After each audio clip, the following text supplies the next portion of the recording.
Hey folks, and welcome back to another video. If this is your first time with us, my name is Alex. I'm that Hawaiian guy right here in YouTube land, helping you folks out there make a little bit of money in the stock market. In today's video, I really want to talk about an issue that is plaguing so many millions of individuals in North America, particularly in the United States, as well as right here in Canada. And the issue that I'm talking about is student debt. The average student debt in the United States is about $30,000 per individual, and the average student debt here in Canada is about $19.5 to $20,000. Now keep in mind, even though debt is lower here in Canada, please keep in mind that the cost of education is considerably lower here in Canada. And I know a lot of you guys out there be like, yo, bro, the reason I'm not investing in the stock market is simply because I'm paying off all this student debt. I don't have the money to invest on the side. Well, in today's video, what I want to do is talk about a way you can invest as little as $100 a month and grow that $100 to say $150,000 to $155,000 over a period of time. And like always, if you can, hit the subscribe button in the corner, hit that thumbs up button, definitely. It really does help YouTube suggest this video to individuals out there, and it really helps the channel grow. So without any further ado, let's get into today's video.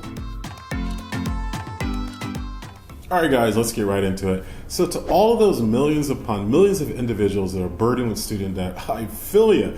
I went to University of Hawaii at Manoa, rainbows, for my undergraduate. And because I am a local individual from Hawaii, the cost of University of Hawaii is considerably less than, say, someone coming from the mainland or perhaps international. The University of Hawaii, again, no hate, I love my rainbows. They're ranked about 367, 366 world ranking according to the 2019 census. So the University of Hawaii is not the best school. It is ranked quite low. But that being said, if you're coming from the mainland of the US, or international is even worse, for a 4-year education at the University of Hawaii at Manoa, you're looking at about $120,000 for a school that's ranked about 360 plus. Now, let's look at some other schools in the United States. Maybe you have like maybe UCLA or USC or UPenn, NYU or Stanford. These universities are running about $50,000 to $55,000 yearly, or about $210,000 to $220,000 for the 4 years. So right off the bat, universities in America are just killing us with the cost. Now, luckily, when I did my master's degree, I came up here to BC, British Columbia, Canada, and it was a fraction of the cost of the price I was going to pay for my master's degree in the United States. And just to give you kind of a frame of reference, if you went to the #1 best school right here in Canada, which is University of Toronto, which is an amazing school, it's ranked 18th in the world. That tells you how good this university is. It's ranked 18th in the world, and the cost to go to this university for 4 years would cost you about $100,000 Canadian, or about $75,000 US. To go to the 18th ranked university in the world would cost you about $75,000 US dollars. Compare that with Harvard, Stanford, those other schools that are running you $250,000 to $400,000 for 4 years. Why? Now let's hop across the pond, and just in case you want to do a little international, a little globe trotting, I actually went to University of Manchester for 6 months. I was really inebriated the whole time, so I don't remember a lot, but I do remember the cost of education over there is even lower. The University of Manchester, according to the 2019 census, was ranked about 27th in the world. And to go to the University of Manchester, including room and board and all that goodness, would run you about $45,000 US dollars. Keep in mind, the universities in the UK, normally they're about a 3-year program. It's still a BA. What US and Canada takes 4 years to do, a lot of European schools do it in 3. My point is, the University of Manchester is ranked 27th in the world, and you're only going to spend about $45,000 US dollars. So it really makes us think, why are we getting into so much debt over here in North America? It shouldn't be this expensive. So I feel you, and I understand that it's really hard to invest because you're just paying back your education. But in today's video, I want to give you a solution perhaps to your problem of not being able to invest a lot of money, but still kind of building up a little nest egg so you'll have a little money down the line.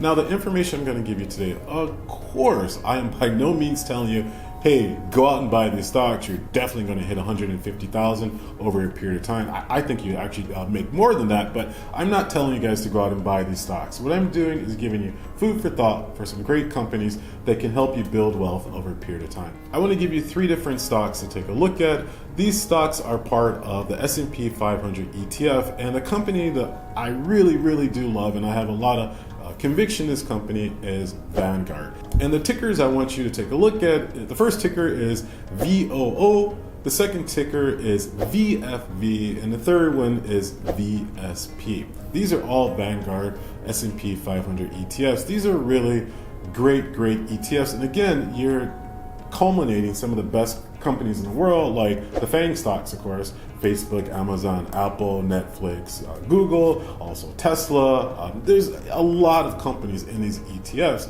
So keep in mind, as the stock increases over the year, you also get dividends from a lot of these companies. A lot of these companies do pay dividends if you're a shareholder. The only difference is when you own an ETF, you get a smaller portion of the dividend. Now, in today's example, what I want to show you is if you use VOO. I mean, it really doesn't matter which one of these companies you're using, but just for simplicity, I'm going to use ticker VOO to show you how you can grow $100 a month to $150,000 to $155,000 over a period of time.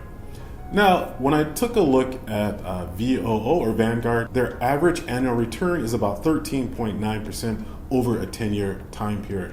But for this example, I'm going to bring it down a bit to about 13% return annually. So if you look here, if you had an initial investment of only $100, now guys, I know people out there who are going to Starbucks, buying those Frappuccinos and all that crap. Just stop indulging in that stuff and just, take that $7 here, $5 here, just put it to the side, and at the end of the month, I guarantee you will hit $100.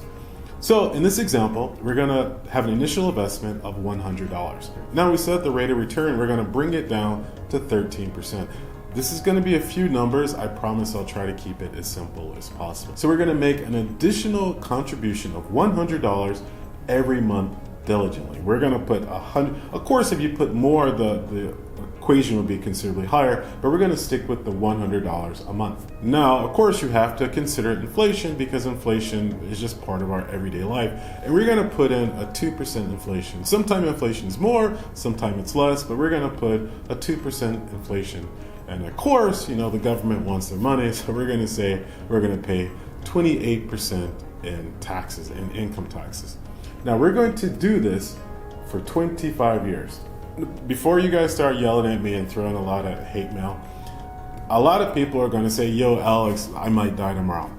Fair enough. But statistically speaking, a male in North America, you're going to live to about 73.5. If you're female, about 75.8, I think it was. So statistically speaking, you're not going to die tomorrow. And let me tell you this.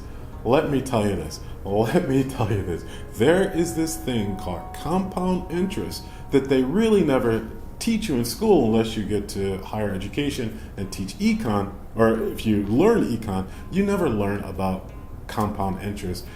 And investing and saving is not this innate skill that we're born with. This is something that we have to learn. And when I show you this, you're going to be blown away with compound interest. Okay, so we're going to invest $100 every month for 25 years. So that $100 is $1,200 a year, or $30,000 over that 25-year time period. So that's all you put in here is $30,000. But we have to account for inflation, and we have to account for the taxes you're going to pay on the money. So let's just say you're actually going to put into this account about $23,642. So basically that's all you're putting in here. Okay.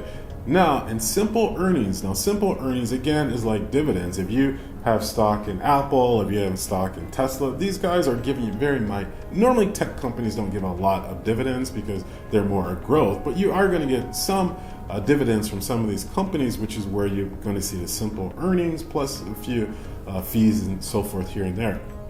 But the one that is just the pièce de résistance is compound interest.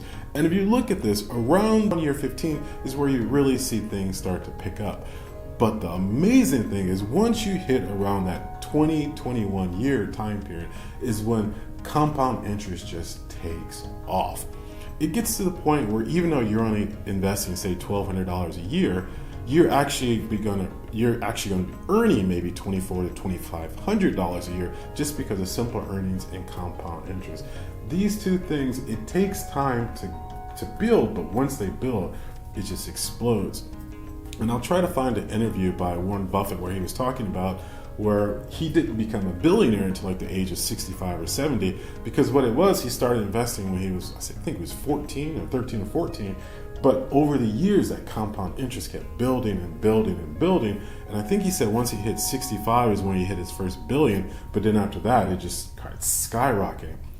Guys, the earlier you can invest, the better. You gotta start as soon as possible. I feel you. I understand that student debt is super high and you're paying off all those student loans.